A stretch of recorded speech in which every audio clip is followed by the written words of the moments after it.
महाराष्ट्र क्रांती news मध्ये आपले स्वागत आहे। मी तुझी यजमान आहे मयुरी।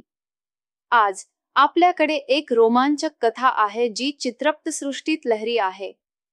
2025 चा पहिला ब्लॉकबस्टर चित्रपट आला आहे आणि तो बॉक्स ऑफिस रेकॉर्ड पुन्हा लिहित आहे। चला लगेच आज जाऊया।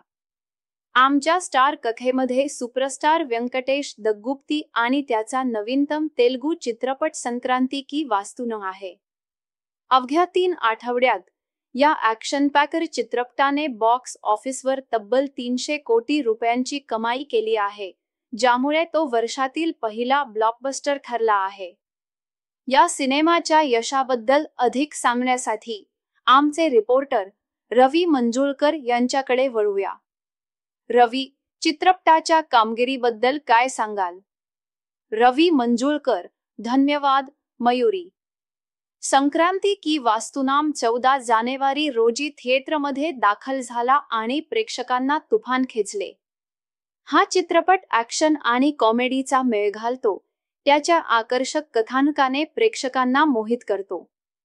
अवघ्या 20 दिवसात याने जगभरात 303 कोटी रुपयांची कमाई केली आहे। चित्रपटाची लोकप्रियता भारताच्या पलीकडेही पसरली आहे, ज्यामुळे आंतरराष्ट्रीय स्तरावरही लाटा निर्माण झाल्या आहेत।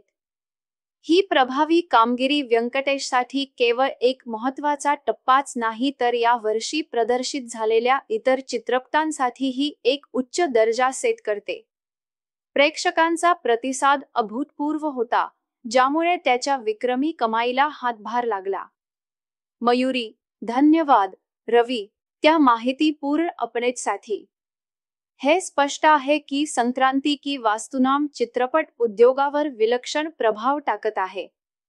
मनोरंजन बातम्या आणि इतर ट्रेंडिंग कथांबद्दल अधिक अद्यतनांसाठी आमच्याशी संपर्कात रहा। महाराष्ट्र क्रांती बातम्या पाहिल्याबद्दल धन्यवाद। मी मयुरी आहे। तुला पुढच्या दिवसाच्या शुभेच्छा।